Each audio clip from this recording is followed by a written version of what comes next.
Well, welcome to the archive. Can we start with getting an introduction to who you are? Okay. I'm Kathy Norton, Kathy Raynes Norton. Grew up on the Raynes farm. Raynes farm is in Exeter on Newfields Road. It was a dairy farm. My dad had a dairy farm and my mom raised 4 kids with gardens and chickens and a pig and beef. All right. So when were you born, Kathy? I was born in 1946.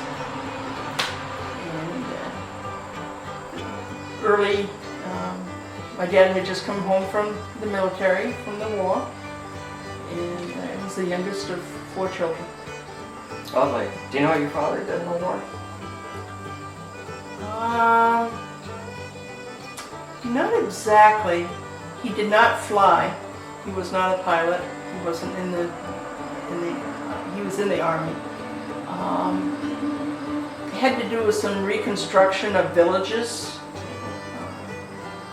Actually, he knew a lot about septic systems. He was probably a military plumber. Well, he wasn't a plumber, but the design and the recapture of the water, to be able to reuse water. Okay. Something along those lines. He didn't talk about it. Yeah. Yeah. So you grew up on the Raynes farm.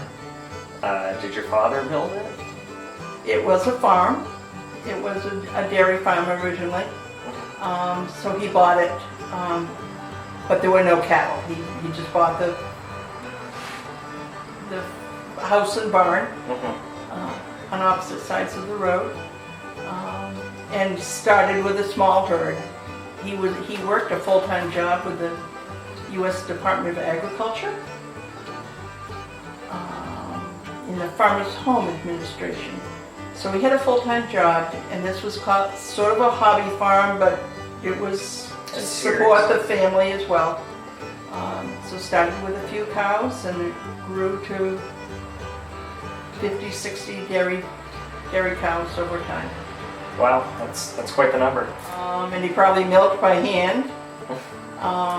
And we sent the milk to what was Fremont Dairy, but it was located in Exeter.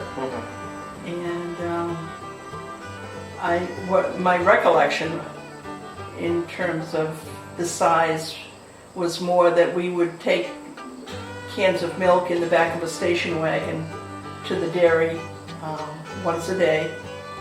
And so probably at that point it was 4 or 5 or 6 cows. I don't remember. Okay. But I do remember taking milk to the dairy in Exeter. And that was with like the with those big glass, cans, the big cans that you see that have a cover that you can sit on, Yeah. that size. Okay. And with Fremont Dairy, would they deliver milk at the time or give it to the milkman? They had delivery routes, so you could buy Fremont Dairy. They would deliver it. That was the day when you had a milkman and a bread man, and so you can find milk jugs, glass jugs that say Fremont Dairy on them in hobby shops. I used to have one. I guess I don't anymore. So it was Fremont Dairy, and then they got bought out by Laurel Farm, which was a Brentwood dairy, and then eventually that building burned. Oh, unfortunate. On Washington, corner of Washington Street and Brentwood Road. Yeah. There are 2 apartment houses. There's a building that's 2 apartments there now, but that's where Fremont Dairy was. Great. So, how much were the glasses of dairy at the time? I have no idea. You don't remember? Okay. No, because we didn't buy milk. Okay. Probably 10 cents. 10 cents? I'm guessing. Okay. Do you remember what the income was for your father? No idea. Okay. No worries. So, do you remember how many gallons of milk would get produced? No. No. No, all I could tell you was 2 or 3 of those cans. A day. So that was a lot of milk, though. That was a lot of milk, yeah. Yeah. Okay. And so, aside from cows, what else was on your farm? We had chickens. We had a pig at one time. I'm not sure that was as successful because I didn't do it again. We had one sheep that was my sister's 4-H project. This is later on in the years. I think that's about it. We had geese at one point, but that didn't work out well. That was it. It was mostly chickens and cows and chickens. Yeah. All right. So can you share a little bit about what it was like with seasonal living at the time on a farm? Summer was very heavy with labor, doing the hay. My memory is that my dad would cut the grass and rake it and do all those kinds of things mechanically with a tractor. But then a neighbor would come in and do the baling. And then everybody who was able to walk and lift helped load the bales of hay onto a trailer and bring it into the barn. So summer was very labor intensive. We also had a silo. There's a silo still there. And so that was a matter of a tractor towing a silage. It chopped the grass and blew it into a wagon that had sides, and then that went into the silo. So there were 2 ways of storing grass for the winter: silage and hay. And also in the summer we had a huge garden, and so the child labor for weeding was an important part of our chores. Yeah. That was about it for the summer. Okay. So how were you able to know that hay was ready to be stored in the silo? I guess the height of it, the time of the year, that would be done before the baling, before the hay. So it was, I don't know, it was a balance of what was important to get in terms of silage, and Okay. I don't remember. All right. No worries. And so the silo on the farm would be the big cylinder. Big metal cylinder. Yeah, that big metal cylinder. And that my dad put in. That he had built. So that was the farm. The number of cows must have been getting larger, and so we needed more hay to get us through the winter. Get the cows through the winter. Yeah. What was it like during the winter when you'd have to put them all in? So the cows stayed in the winter. My dad did all the plowing of both sides of the road property. As far as kids, we had a wonderful time with the snow, and he would make huge piles that we could make forts in. But winter, it was just a matter of taking care of the animals, seeing that they had food, and then taking care of the milk at the end of the day. So it would be early in the morning and then before supper. Okay. My dad would go out and milk. As the farm got bigger, and he's still working a full-time job, we had students from University of New Hampshire who came and lived with us, and they worked room and board to help with the milking of the cows and getting the hay in. Farm gets bigger. We had a full-time hired man, full-time worker, who lived on the farm. There was a little bungalow at one end of the farm for a family. And so we had a full-time person who did the milking, helped with the chores. We all helped with the chores too, but helped with the chores. Alright. So, what was fall and spring like? Spring was busy, getting the garden ready to plant.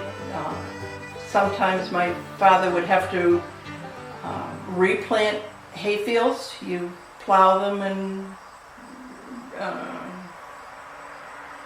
there's another piece of equipment, but you reseed the fields. They have to be reseeded occasionally.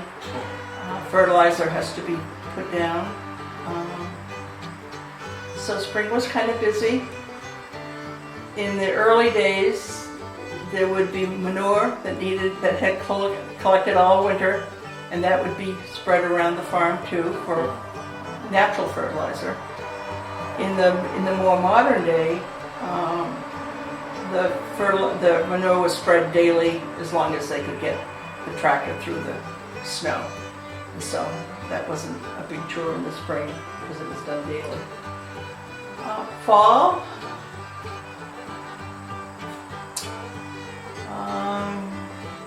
harvesting and cleaning up the garden.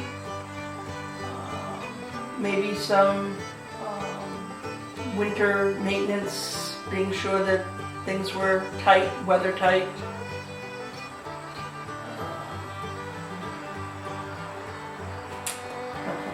Big in the fall. Yeah. Gathering crops and late summer and early fall, as a part of the home care, we froze and canned. We canned tomatoes and peaches and froze things from the garden. Yeah, you just put them in a can, no idea. Canning's a hard process. Tomatoes, you would blanch them to get the skin off, and then cut them and put them in jars, canning jars, and then you have to process them in a hot water bath that causes the seal, creates a seal. And we did the same thing with peaches. We would blanch the peaches, take the skin off, get them in the jar, and you have to seal them with a hot water bath. It creates a suction. So that's a lengthy, time-consuming project. Yeah, I can imagine. Freezing is a whole lot easier. Freezing, when you can freeze things like green beans and what else did we freeze? That's pretty much easier. Okay. Did you try anything? Did you try? No, we didn't. Well, no, not really. Okay. My mother might have done some herbs or something, but. Okay. What would you use for a canning? Did you get? Oh, you have the great big canner, a great big pot with a rack, and the rack holds 6 or 8 of the canning jars. And so you put them in the rack and lower them in and time them, and then take them out and let them cool. All right. So you said that your father had a job in the state agriculture department for farmers. Yeah. So did he work with farmers? Did he help farmers out? He worked with farmers a lot, and then it sort of transitioned. Farmers Home is a loan agency that would help farmers buy a silo, add on to their barn, buy tractors, buy equipment, that kind of thing. Then as farming sort of got thinner and thinner, especially in this area, it transitioned to loaning money to build houses. I don't want to say use the term low income, but in towns that were small. So in Newfields, in Stratham at the time, it would be considered small now, but Newfields, Brentwood, Epping. Yeah. So Stratham at the time was considered a bigger town. It was a smaller. Smaller. I consider it bigger now. Okay. it was very agricultural Okay. and very small. So at the time when you were growing up here, it was how many people would you say? Just to, I have no idea. I don't know. Stratham was very agricultural. There was a lot of apple orchards, dairy farms, the Stewart Farm, Scanlon Farm. I'm trying to think what else. I don't know any other names. But Stratham was very agricultural. The housing that there is in Stratham has only come in the last 20 years. 20, 50 years. I lose track of time, but Yeah. yeah. So. And Newfields was very small too. The only development was the little Newfields Gardens, which was post-war housing. Yeah. Yeah. Yeah. So you went to school here in Exeter? Yes. Okay. How many students would you say you graduated with? Oh, I don't know. I don't know. But I went to there were only two small elementary schools in Exeter at the time. Winter Street, which is where we went, and Court Street. And then the town built Main Street School, built Lincoln Street School. In the 4th grade I went to Lincoln Street School, and Court Street all moved there too. So that was the first time that all of the town's children were in the same building, was when Lincoln Street opened up. Yeah. So the town still owns Court Street, but Lincoln Street School has been sold for other functions. Alright. Well, thank you again, Kathy. Is there anything? Oh, sorry. I just thought of so now there's work being done on the farm, and how do you feel about all the changes and what's going on with it now? I'm thrilled. I'm sad it's taken all summer, but I'm thrilled that the barn's being restored, or at least preserved. Eventually, if it had not been, taken care of, then the roof would have failed, and then everything would have failed. There are 2 examples of that locally, of barns failing and roofs falling in. So I'm glad that the town is taking care of it and being preserved. Good. Good. Alright. Thank you again, Kathy. Well, you're welcome. Yeah. Is there anything you'd like to share with the future generations? Oh. No. I hope that Exeter doesn't get too carried away with more housing.